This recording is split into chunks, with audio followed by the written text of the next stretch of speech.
Assalamualaikum murid-murid yang dikasihi sekalian. Hari ini kita akan sambung lagi mata pelajaran pendidikan Islam untuk tahun 2. Untuk kali ini kita masuk pula bidang sirah. Bidang sirah, iaitu kita akan mendengar lagi kisah-kisah yang hebat mengenai Nabi kita Muhammad sallallahu alaihi wasallam. Baik, sila buka buku teks muka surat 109. Hari ini kita akan mulakan dengan unit yang ketiga. Tajuknya Nabi Muhammad sallallahu alaihi wasallam, sahabat sejati. Sahabat sejati. Baik, jadi hari ini tajuk kita akan membincangkan tentang apakah maksud sahabat Nabi Muhammad dan siapakah contoh-contoh sahabat Nabi Muhammad. Baik, jadi mari sama-sama kita lihat dulu apakah pengertian sahabat Nabi. Dalam ni ada diceritakan. Mari Ustaz bimbing baca, murid-murid juga ikut membaca secara perlahan-lahan. Pada hari ini, saya akan bercerita tentang sahabat Nabi Muhammad sallallahu alaihi wasallam. Kawan-kawan, tahukah kamu maksud sahabat Nabi Muhammad sallallahu alaihi wasallam? Sahabat Nabi ialah seseorang yang bertemu dengan Nabi Muhammad sallallahu alaihi wasallam, beriman dengan baginda serta mati di dalam Islam. Baik, murid-murid, berdasarkan kepada penerangan rakan kita yang sedang masuk pertandingan bercerita ini, dia memberitahu kepada kita bahawa maksud sahabat Nabi Muhammad itu ialah seseorang, mana-mana individu yang sempat bertemu dengan Nabi Muhammad sallallahu alaihi wasallam. Maksudnya sempat dia jumpa Nabi kita semasa Nabi kita masih hidup. Kemudian dia juga beriman dengan baginda. Maksudnya dia percaya bahawa Nabi Muhammad itu adalah pesuruh Allah. Jadi kalau dia jumpa saja tapi dia tidak beriman, maka itu bukan sahabat. Yang dikatakan sahabat, dia bertemu dengan Nabi semasa Nabi kita masih hidup dan dia beriman dengan Nabi kita. Kemudian serta mati di dalam Islam. Maksudnya orang itu dia jumpa Nabi, beriman kepada Nabi dan dia mati dalam keadaan Islam. Bukannya dia sudah jumpa, lepas tu beriman, tapi sebelum dia mati dia jadi kafir. Itu tidak dikira. Itu tidak dikira. Itu tidak dianggap sebagai sahabat. Baik, itu maksud sahabat Nabi Muhammad.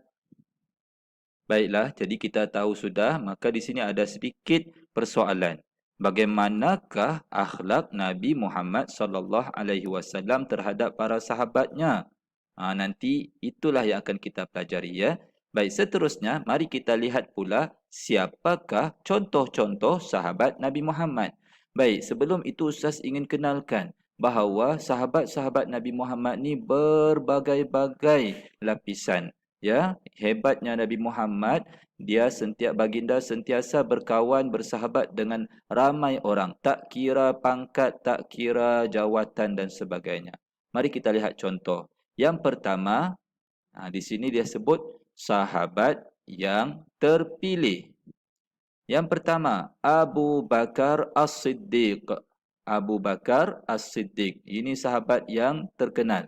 Diberi gelaran As-Siddiq. As-Siddiq itu gelarannya. Bukan nama dia tapi gelaran. Baik. Sahabat terawal memeluk Islam. Jadi bila orang tanya siapakah sahabat Nabi yang paling awal peluk Islam? Jawapannya Abu Bakar As-Siddiq.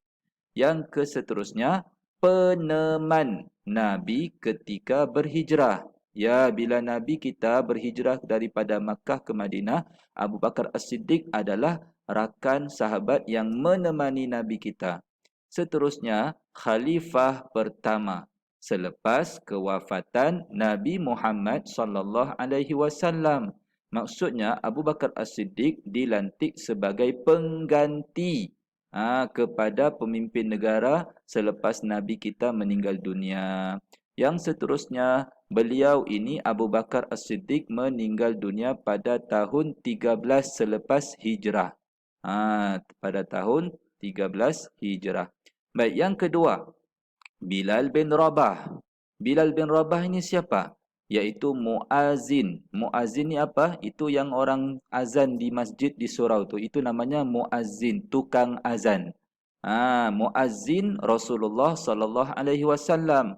Kerana Bilal ini dilantik oleh Rasulullah untuk melaungkan azan ketika masuk waktu solat. Yang kedua, hamba terawal memeluk Islam. Bilal bin Rabah merupakan seorang golongan hamba. Zaman dahulu ada hamba yang disuruh buat bermacam-macam kerja. Ya, zaman sekarang tiada sudah. Sekarang orang tak panggil hamba, kan? Jadi Bilal ni orang yang dikatakan sebagai hamba, tapi beliau turut bersahabat dengan Nabi Muhammad. Yang seterusnya, dijemur di padang pasir dan diletakkan batu di atas dadanya. Kenapa? Sebab Bilal bin Rabah ini pernah diseksa oleh dia punya tuan dia. Kerana apa? Kerana Bilal memeluk Islam. Jadi tuannya tidak suka. Jadi tuannya jemur dia di padang pasir yang panas dan letakkan ditekan-tekan batu di atas dadanya, batu besar. Baik, seterusnya menyertai Perang Badar. Perang Badar ini merupakan satu perang yang pertama sekali berlaku dalam Islam. Yang seterusnya meninggal dunia pada tahun 20 Hijrah. Yang ketiga, bukan lelaki sahaja sahabat Nabi, ada juga sahabat Nabi yang di kalangan wanita. Namanya siapa? Sumayyah bintu Khayyat. Sumayyah bintu Khayyat. Beliau adalah wanita pertama yang mati syahid. Apa itu mati syahid? Maksudnya dia mati, meninggal dunia demi mempertahankan agamanya, iaitu agama Islam. Jadi orang yang mati syahid ni akan masuk syurga. Yang kedua, ibu kepada Ammar bin Yasir. Dia merupakan ibu kepada seorang sahabat Nabi yang lain, iaitu Ammar bin Yasir. Yang ketiga, beliau dan suaminya Yasir bin Amir namanya, dibunuh dengan kejam. Kerana apa? Kerana dia tidak mahu meninggalkan agama Islam. Dia sanggup diseksa demi mempertahankan agama Islam. Yang kemudiannya yang sebelum itu juga diseksa dan dijemur di padang pasir sama macam Bilal bin Rabah. Dan meninggal dunia sebelum berlakunya penghijrahan. Dia lebih dahulu meninggal dunia. Dan yang keempat yang terakhir contohnya ialah Ali bin Abi Talib. Kalau tadi Abu Bakar, Bilal bin Rabah, Sumayyah orang-orang dewasa. Kali ini Ali bin Abi Talib adalah golongan kanak-kanak, iaitu sepupu dan menantu Nabi Muhammad sallallahu alaihi wasallam. Merupakan kanak-kanak pertama memeluk Islam. Ya, khalifah Islam yang keempat. Dia adalah merupakan pengganti kepada khalifah sebelum-sebelumnya dan merupakan yang keempat. Kemudian panglima Islam yang gagah dan meninggal dunia pada tahun 40 Hijrah. Jadi ini contoh-contohnya.